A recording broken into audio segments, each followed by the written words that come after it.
Hello everybody, Philbert here. Now, I know it's been a while since I last uploaded a video, but things have been a bit crazy lately. The coronavirus pandemic has been making things really hard for my day-to-day life, and my phone also broke down, so for the past 2 months, I didn't exactly have a camera to work with.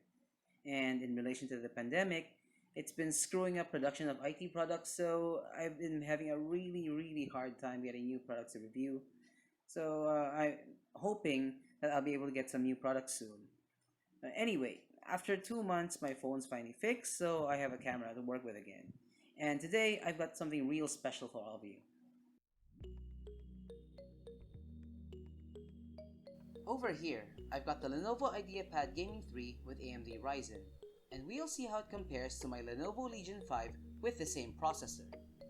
Quick disclaimer, the IdeaPad Gaming 3 isn't mine, and this was definitely not sponsored. Shout out to my friend Sherwin Dumago, who lent me his newly purchased unit for about 18 hours to do some benchmarking and game testing. Now, this won't be a review.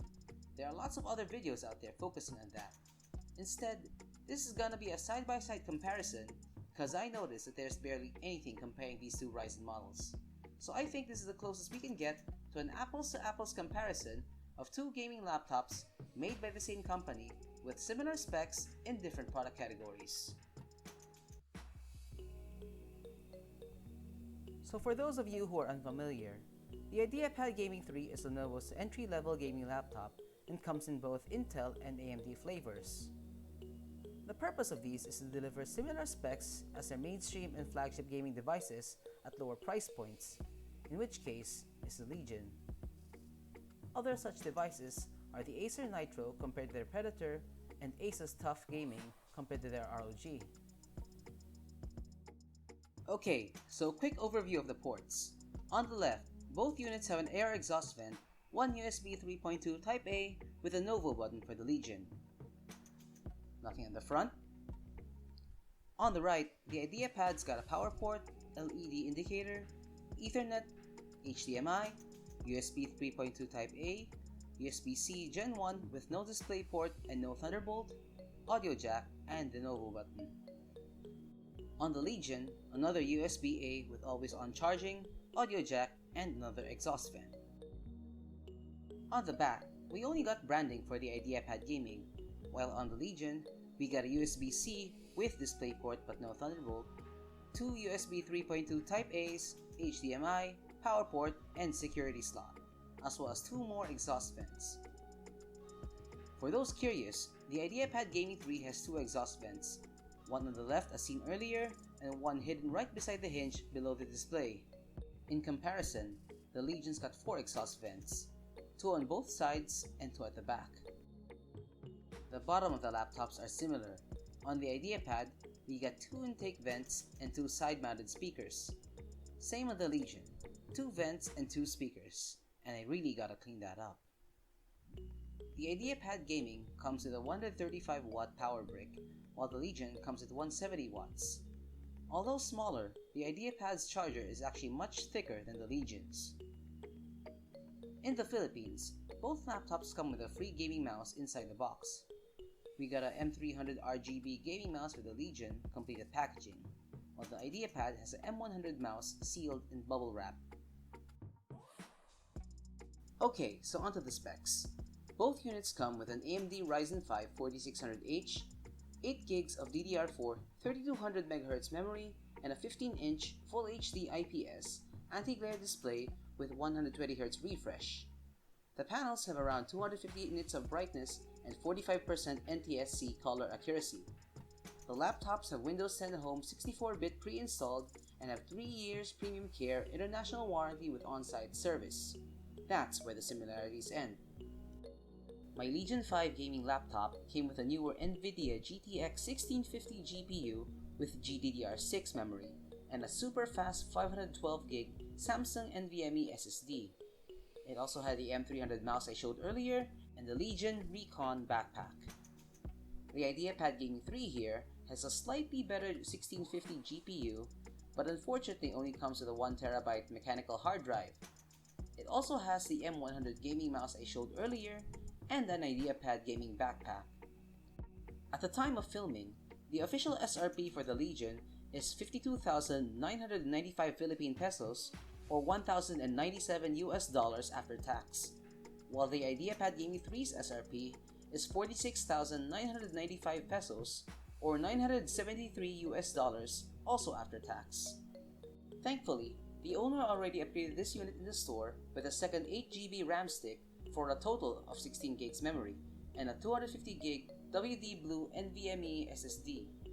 In contrast, my Legion unit has not been upgraded as I wanted to showcase the out-of-the-box performance. Here are the results from 3 multi-core tests of Cinebench R20. These tests were taken after a fresh install of Windows 10 version 2004, with fully updated drivers and with only Windows Defender and Core Temp as the active background applications. Feel free to pause the video if you want to take a better look, but right off the bat, we can see that the IdeaPad Gaming 3 seems to be outperforming the Legion, despite being a more budget-oriented unit and having the same processor. Of course, the IdeaPad has 16 gigs of RAM, while my Legion only has 8, so perhaps that may explain the lower scores. One thing to note is that the IdeaPad Gaming 3 managed to hit higher temperatures, most likely due to having only 2 exhaust vents, while the Legion with its 4 exhaust vents maintains the same temperatures throughout all 3 tests. Here are 4 other CPU benchmarks. These were done after the Cinebench R20 test without any restarts. Once again, feel free to pause to take a better look.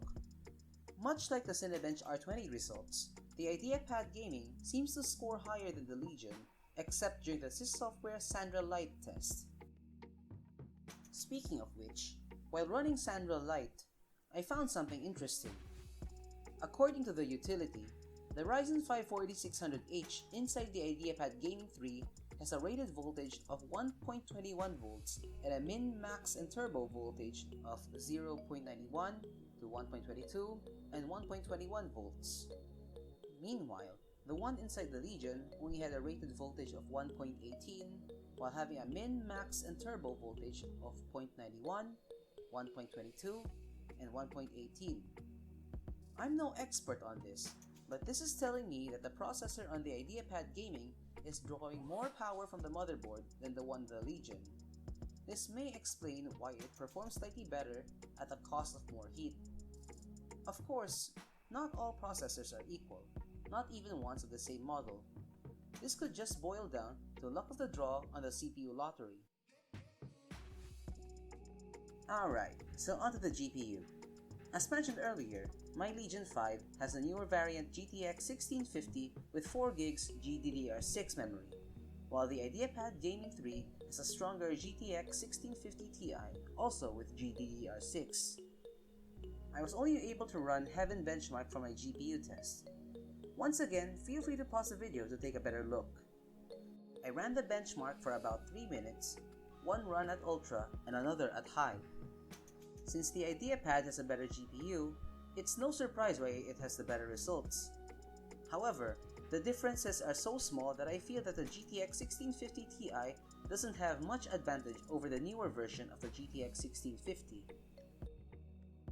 Since I would only have the IdeaPad Gaming with me for about 18 hours, I was only able to download Valorant for game testing. After a 20-minute gaming session at the highest possible settings with VSync and performance mode enabled, the IdeaPad Gaming 3 was able to achieve a stable 120 FPS with max temps hitting 85.3 degrees with an average of 75. On the Legion, we still got a stable 120 FPS, not surprised since Valorant isn't particularly demanding, but got a cooler max temps of around 76.4 degrees with an average of 66 degrees Celsius. Take note that with VSync disabled, both laptops could achieve around 190 to 200 FPS, which is way beyond the output of the default display and may cause screen tearing. Okay, so wrapping up. The IdeaPad Gaming 3 does have some bad rap going for it, and I get it. It's clear where Lenovo actually cut corners so they could deliver a high-performance product at a lower price point. And with a design that only has 2 exhaust vents, it may run into some thermal issues, yes. However, based on what I've been reading around, those complaints actually came from the Intel versions, not the AMD. Yes, it does get a little toasty compared to the Legion, but that is to be expected considering it's a budget device and it can actually be regulated by using a laptop cooler or by having cooler ambient temperatures. Remember that here in the Philippines, we average around 30 to 33 degrees daily. Regardless of its shortcomings, you are still getting a very capable workhorse/gaming laptop with an excellent AMD processor that can go toe-to-toe versus a higher tier product at a lower price point. And considering stocks of this are almost sold out everywhere around the world, this makes the IdeaPad Gaming 3 AMD a very compelling device, especially after upgrades. Make no mistake, the Legion is still the better product. So if you can afford it, or if you can find stocks of these, go for it. So I hope you guys learned something from this video. Please leave a thumbs up if you like this and subscribe for more content. Thank you for watching, and as always, my name is Philbert. Have a great day.